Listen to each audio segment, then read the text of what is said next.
All right, let's just jump into this press conference because we're getting to the bottom of this Scooby-Doo mystery tonight. All right, let's go. Been in contact with you? I did watch your YouTube interview. I saw as of 2 weeks ago they haven't been in contact with you. What about today? Yes. So they have been in contact with you. Is that why you're here today? Yes. Okay. Homeland Security.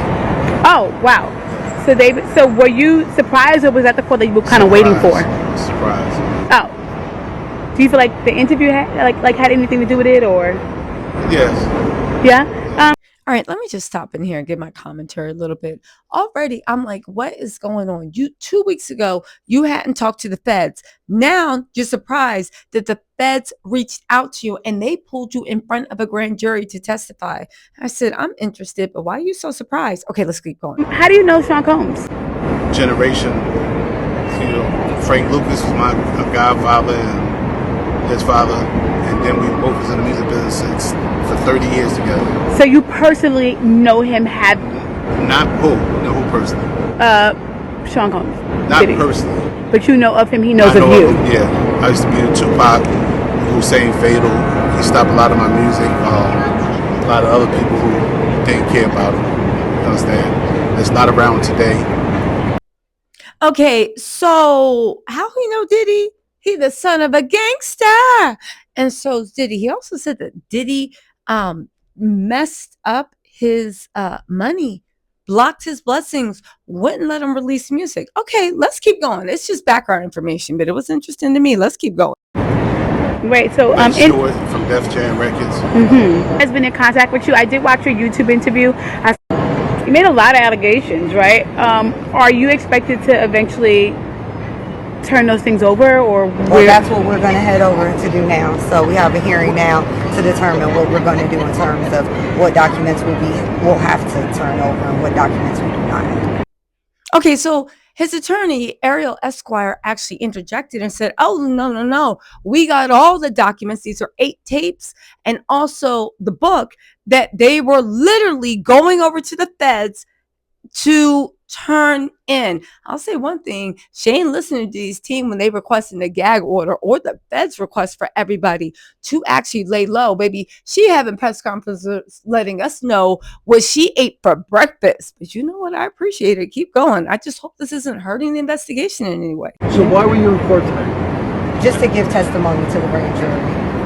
He was subpoenaed by the court, so as we all know, if you don't answer a subpoena, the marshals will come to your house as they came to his house and they will bring you here. So that's why we're here today. Okay, now pause right here because this is getting interesting. So let me get this straight. Are y'all trying to help the investigation or not?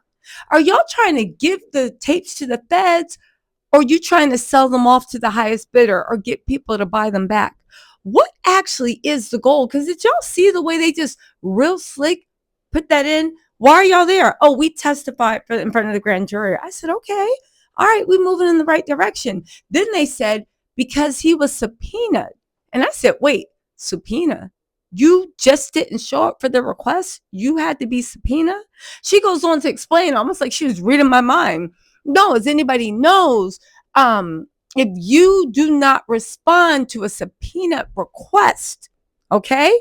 Well, if you do not respond to subpoena, then they send up U.S. Marshals to come get you, which they did to him this morning. Wait. What? So you got information, but you're not actually sharing, so much so that the U.S. Marshals had to come and force you to testify? What?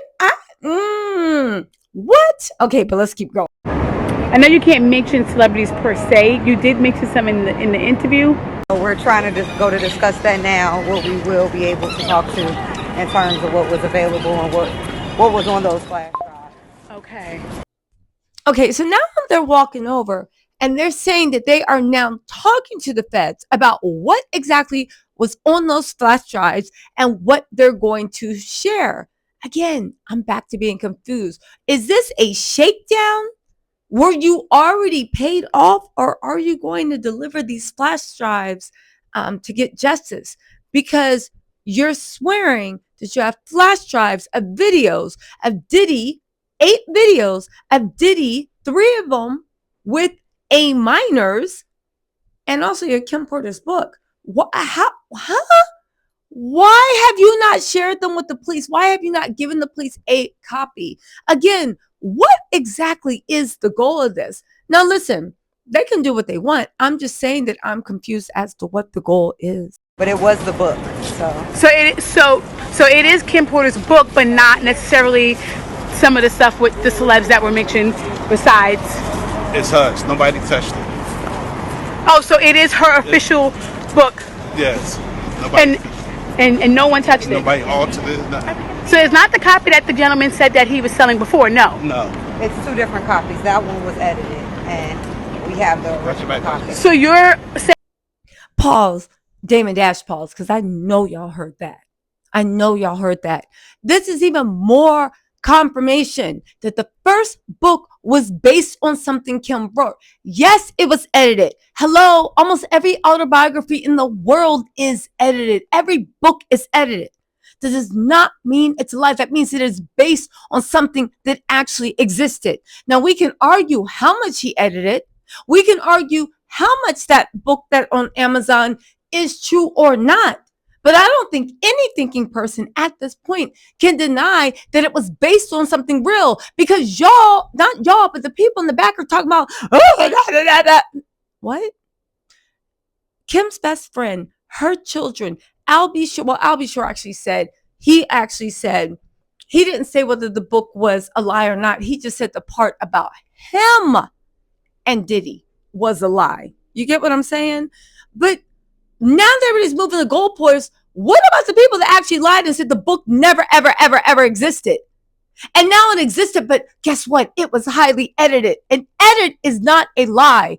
That's not true. And how much of it was edited?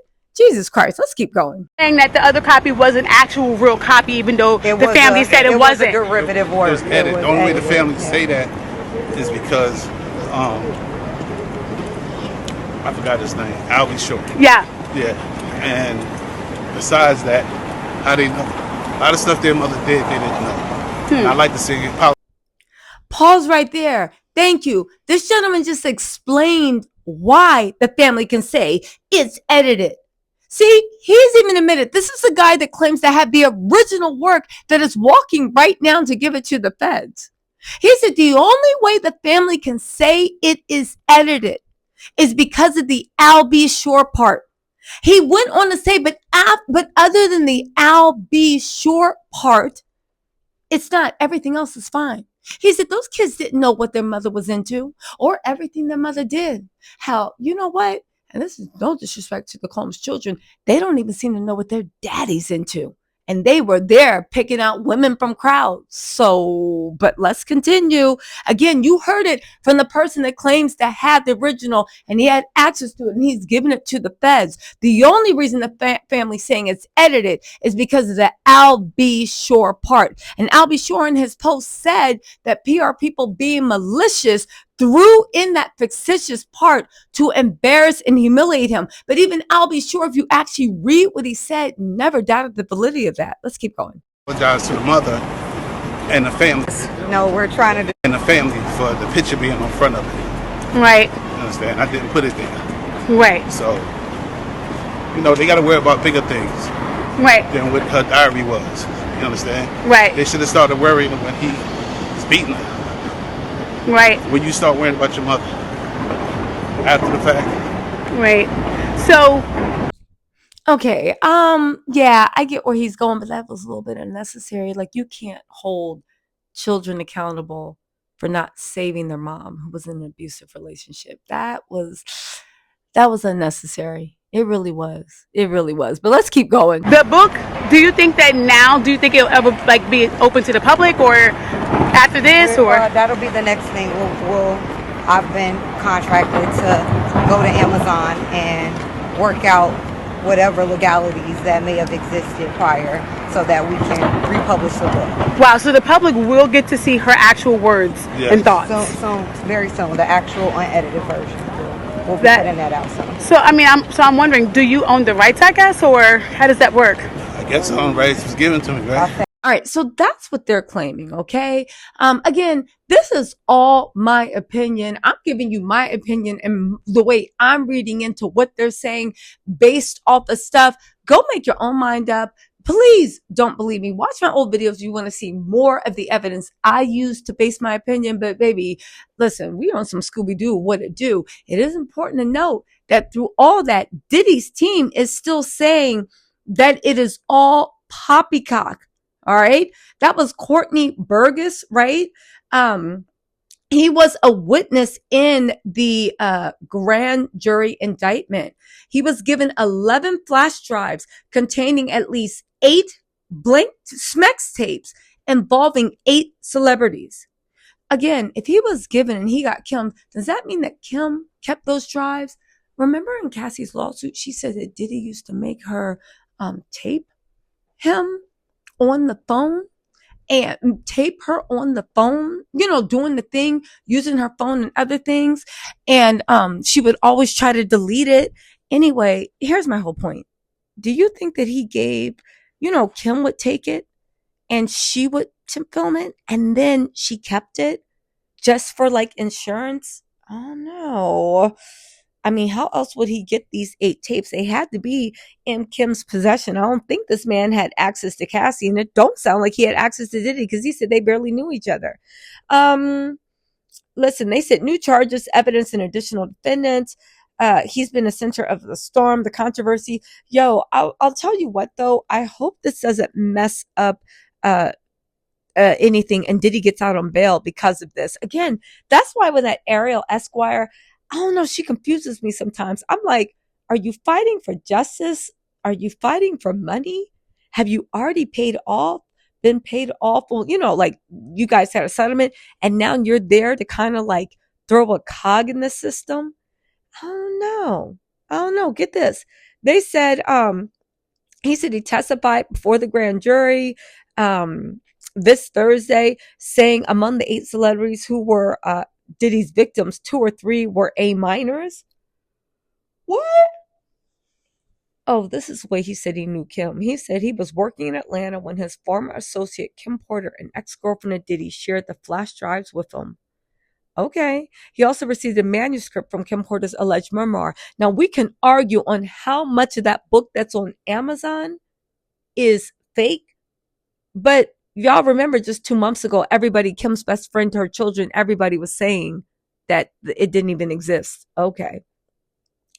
They said he received a manuscript from Kim Porter's alleged memoir, Kim's Lost Words, A Journey from Justice. The book details physical abuse, sexual coercion, and other acts of violence. They said sales have skyrocketed from after news. It is important to know that as much as they said they were throwing out cease and desist, that book's still up on Amazon. So what's good? Ariel Mitchell, Esquire Ariel, who is also Burgess's attorney, said the alleged tapes tell the story of what Diddy has done over 30 years in his deviant activities. They said, sorry, I would imagine that is what is encompassed is said if said flash drives exist. What? He says he's no longer in possession of the tapes. Does that mean he gave them to the feds? Criminal defense attorney Mark, or did they get paid off? I'm confused. Now get this. Criminal defense attorney Mark Garagos, whose daughter Tinny represents Diddy, said he's not buying Burgess's allegations. He said, I think the prosecutors think he failed the smell test, and I suspect the prosecutors brought him in front of the grand jury because I don't think anyone is buying what he's selling. Why? Okay, here's the thing. Whether or not these people are telling the truth, I don't know. They seem to, I don't know why anybody would lie about this.